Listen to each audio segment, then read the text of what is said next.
Uma pessoa me perguntou o que é religião para um filósofo. É uma provocação e tanto. Eu vou responder essa pergunta do meu jeito. Vem comigo.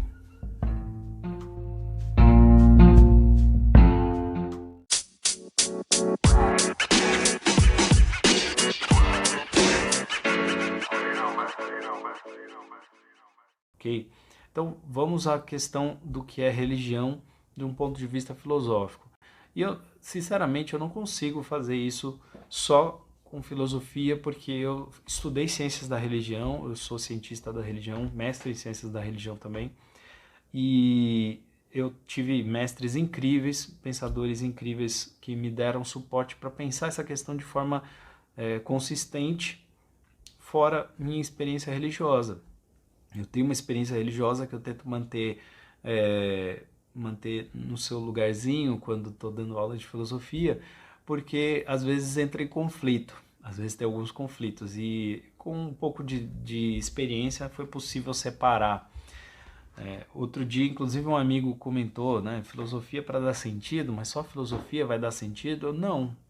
Eu acho que tem muitos mecanismos para dar sentido à vida, religião é um deles, e jamais vocês vão me ver negando isso, que religião pode sim dar sentido, e que religião pode ser uma experiência consistente, uma religião pode ser uma experiência interessante. É lógico que tem muitos filósofos que não gostam de religião, que são ateus ou que são contra a religião, porque talvez ser ateu não é necessariamente lutar contra as religiões, mas que às vezes reconhecer algum valor que isso possa ter. Eu penso o seguinte: para entender religião você tem que retomar a palavra e tentar entender o que significa essa coisa, religião, no mundo, para as pessoas.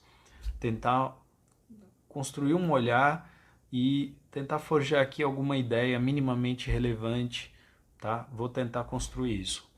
Então, primeiro, a palavra religião, ela vem de um verbo, aliás, de um substantivo que é religio e que está em tudo que é língua europeia, está em todas as línguas europeias.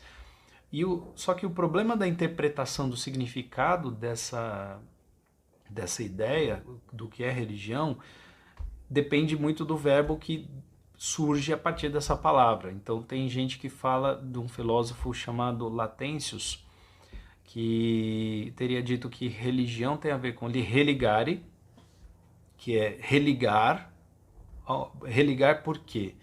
Porque o ser humano teria tido uma experiência com o divino, com o transcendente, com Deus ou com deuses, perdeu essa experiência e precisaria fazer uma série de ações, uma série de rituais para poder retomar essa experiência, para poder religar, reconstruir essa relação.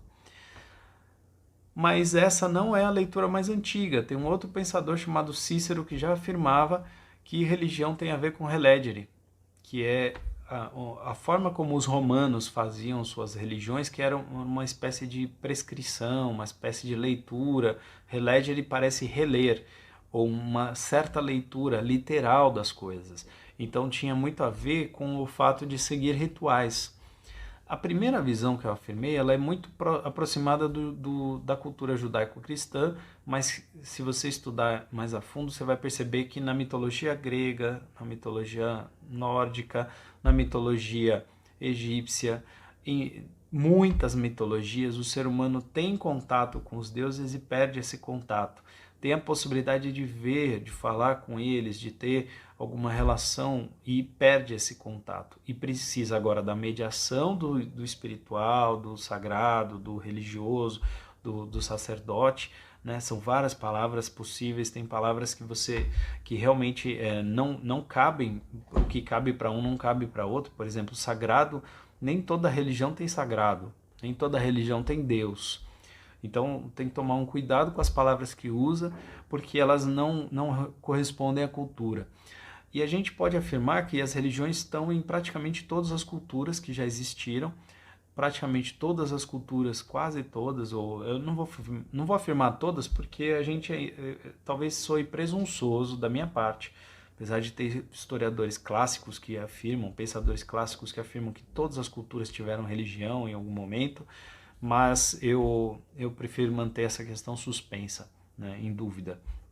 Mas a gente percebe aí um aspecto muito interessante. Se religião for próximo da ideia de religar, então religião tem a ver com mitologias.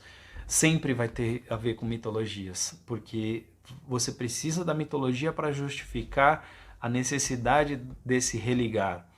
E é ligar uma coisa, e aí tem um drama complicado para a filosofia, que é ligar o mundo real, concreto, se é que existe o real, se é que existe o concreto, o que muitos filósofos chamam de imanente, que é o aqui e agora, esse mundo existente, e um outro mundo que é o transcendente, no qual existem entidades e seres que não são os típicos que a gente tem contato aqui, beleza? Então, se a religião é religar e a gente está falando de transcendência, e a transcendência não é inteligível no sentido tradicional da palavra, porque eu não compreendo o transcendente como eu estou compreendendo, por exemplo, que tem uma flor atrás do professor Michael, ou que tem um livro aqui atrás, ou que ele está com uma camiseta de uma cor X. Esses enunciados que eu fiz aqui, eles são tranquilos, relativamente tranquilos de se estabelecer, porque a gente consegue reconhecer uma adequação simples da mente que está pensando com o objeto que está sendo pensado. O problema de falar, então, do transcendente do ponto de vista filosófico, muitas vezes se dá porque muitos filósofos não conseguem conceber um jeito de dizer de forma concreta aquilo que não é concreto, aquilo que é transcendente, aquilo que é intangível, aquilo que é inefável, tá certo? Aquilo que você não pode tocar. Mas, por outro lado, tem uma série de coisas da vida humana que a gente entende sem, no entanto, serem coisas tangíveis, sem, no entanto, serem coisas que a gente toca, que a gente sente, né? Então, falar de sentimentos, falar de experiências de sensibilidade, de intuição, por exemplo, para muita gente faz todo sentido, para muitos filósofos, inclusive, faz todo sentido. Eu vou fazer uma paradinha aqui para falar do Reledger. Se a gente for falar do Reledger como rituais, a gente vai conseguir reconhecer que uma série de experiências humanas podem ser religiosas, né? Tomar um cafezinho religiosamente, né? Fazer um percurso religiosamente no mesmo horário, do mesmo jeito. Então, talvez a religião seja uma experiência, para muitos filósofos, talvez seja uma experiência como qualquer experiência, mas que para algumas pessoas é estruturante, para outras não. Para algumas pessoas aquele ritual tem uma função, tem um papel importante, tem um papel a ser desempenhado na vida, e isso é suficiente para justificar que vale a pena ter religião, né? Que aí não necessariamente eu tenho que reconhecer a religião, mas eu reconheço os efeitos da religião na vida daquela pessoa, entende?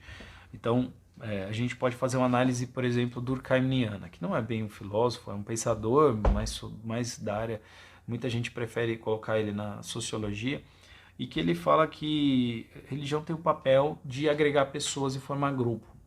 E quem dirá que não? Porque a experiência do sujeito individual, ela é uma experiência, uma espiritualidade, mas quando congrega a gente vira religião. Ainda tem muita gente que pensa dessa forma. O Karl Marx, por exemplo, dizia que religião serve para você compensar coisas que não tem na sua vida concreta. Então serve, por exemplo, para minimizar o sofrimento, para minimizar a miséria, para você ter uma esperança numa vida que você não tem esperança. E obviamente ele está vendo religião como aquelas que ele tem contato ali na Alemanha do seu tempo, né? Na Europa do seu tempo. Não é bem necessariamente a experiência de um hindu ou de um budista. Tem pensadores que vão falar que religião, por exemplo, é uma projeção do ser humano tentando encontrar um ideal que ele não alcança para tentar sempre buscar ser melhor, mas que isso é fruto da sua vontade e uma representação construída na sua mente, né? Isso lembra para muita gente uma conversa do Schopenhauer, né? Se Deus existe, se tudo isso, se religião existe, é porque o ser humano quis e não porque existe de fato, porque é projeção, porque é, enfim, é uma interpretação possível, tem gente que não gosta disso, desse jeito de olhar. Mas também a gente pode perceber que religiões legitimam governos, legitimam culturas, legitimaram historicamente coisas como, por exemplo, a dominação, né, colonial. A religião foi um dos principais meios de colonização, né? A religião, por exemplo, também determinava, no começo da filosofia, quando você chega a estudar ali a cultura dos pitagóricos, você precisava ter um certo espiritismo, que era o orfismo, senão você não podia fazer parte do grupo de pensadores deles. Então, os primeiros pensadores eles tinham uma noção muito tranquila com religião. A gente sabe, por exemplo, que os filósofos patrísticos eles acreditavam numa função da razão para lidar com a fé. Alguns já pensavam fé e razão de forma equilibrada, equânime. Outros já pensam a razão, que toda fé ela tem uma racionalidade, a razão então é superior, mas existem maneiras diferentes de acreditar a relação entre fé e razão. Eu penso, pessoalmente, que fé e razão operam de fato em âmbitos diferentes. Que a fé não é uma experiência absolutamente racional, porque em algumas medidas, algumas situações, ela é uma experiência irracional, uma experiência que obnubila a razão, porque ela se remete à memória, a afeto, se remete a uma experiência incompreensível do ponto de vista da pura razão.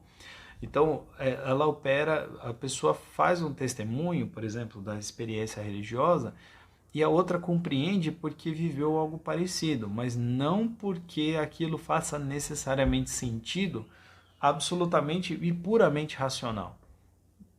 Não sei se vocês conseguem entender assim, mas o que eu estou dizendo é que não é um raciocínio frio e simples. Ele depende de fatores que não são só da razão pura, que não são só de uma racionalidade pura, dependem de uma sensibilidade, de uma intuição, de uma abertura pessoal do sujeito para que haja essa compreensão.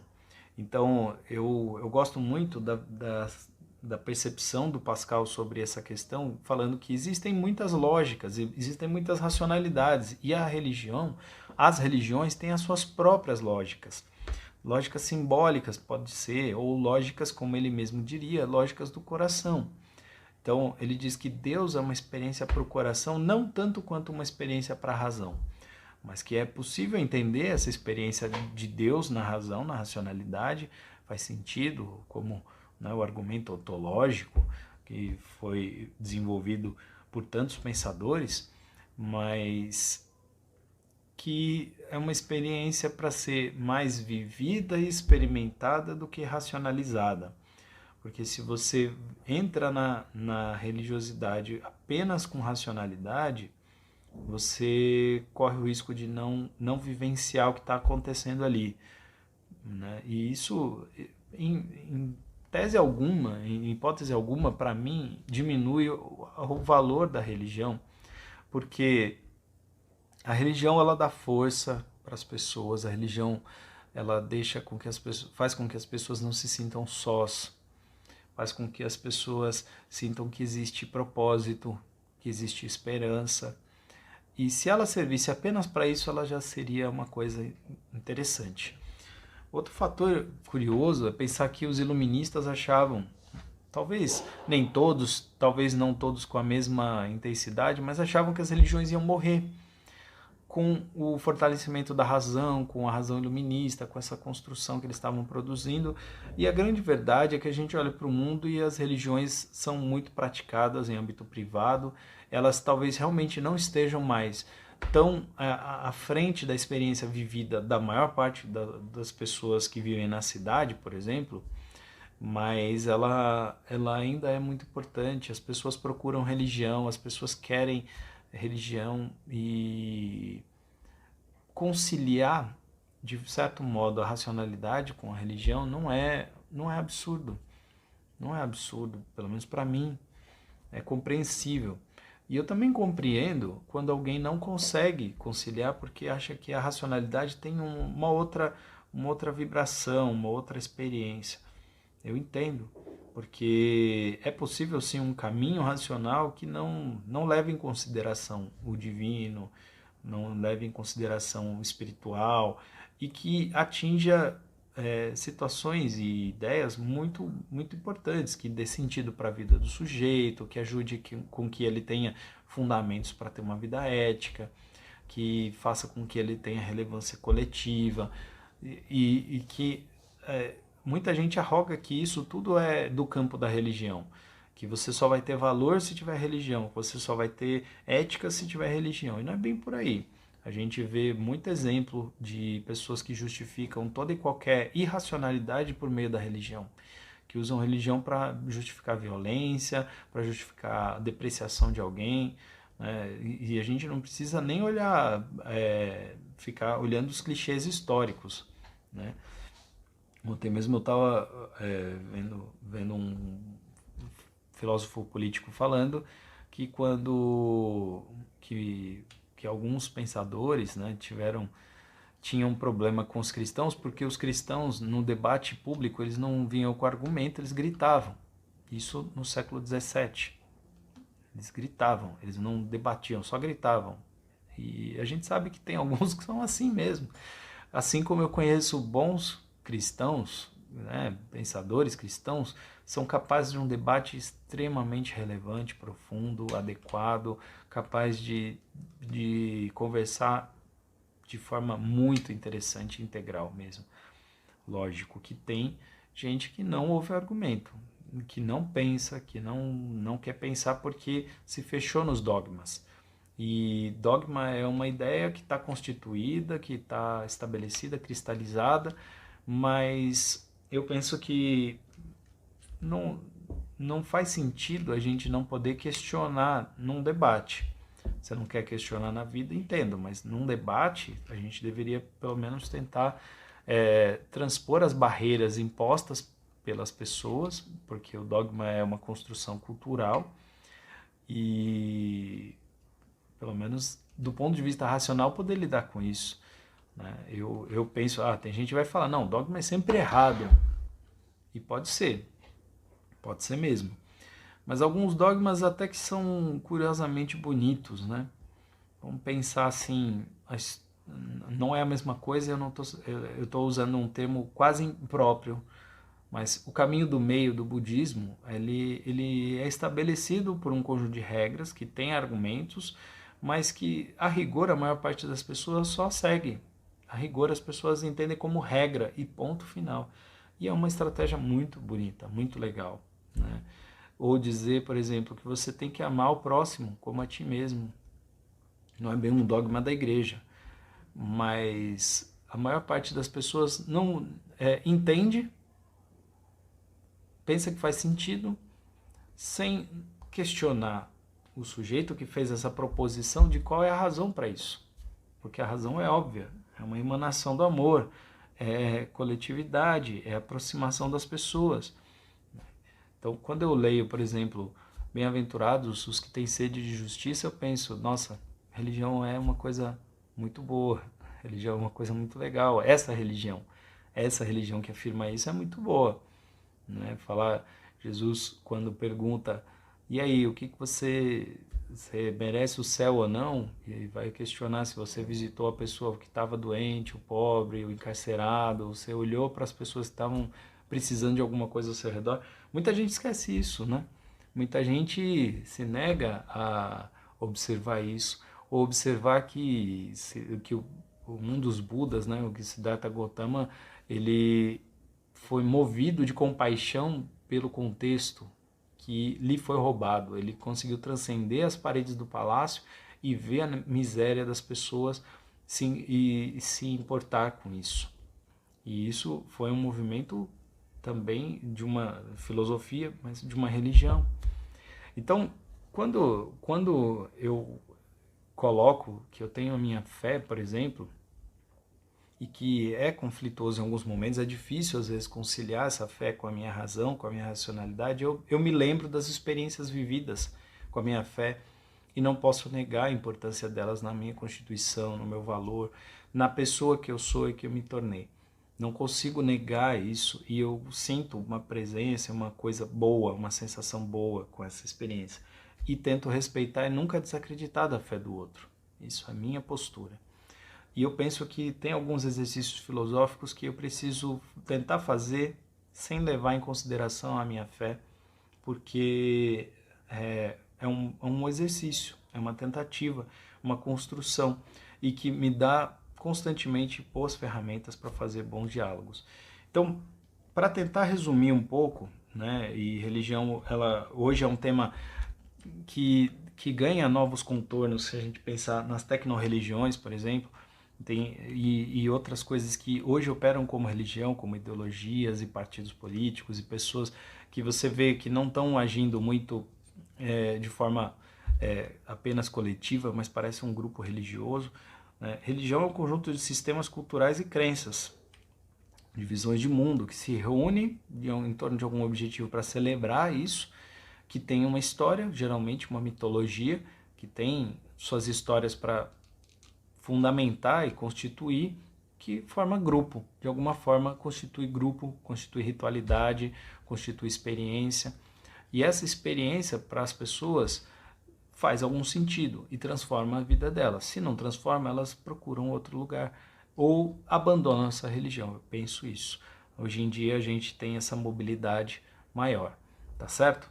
Então eu cito aqui como pessoas muito importantes para entender o conceito de religião, o professor que eu tive, pelo menos na minha experiência, Frank Uzarski, foi uma pessoa muito importante. Também cito aqui Juvenal Savian Filho, que foi um professor que eu tive por um brevíssimo tempo e que escreve muito sobre fé e razão e que coloca de forma muito interessante esse tema. Gosto muito. E eu diria que, do ponto de vista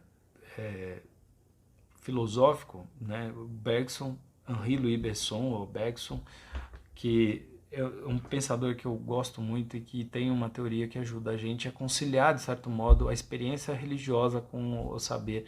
Ele usa o conceito de intuição e outros mais para aproximar essas duas áreas que parecem muitas vezes distanciadas. E não é verdade que para ser filósofo você precisa negar a fé ou precisa atacar a fé. Não é verdade, mas é a prática de algumas pessoas. Eu sei disso, a gente sabe disso, tá certo? Mas aqui queria deixar como última mensagem a importância de a gente considerar que as experiências humanas são muitas, a minha experiência não é a única. Eu penso que é uma boa experiência, é uma experiência que vale a pena compartilhar com as pessoas.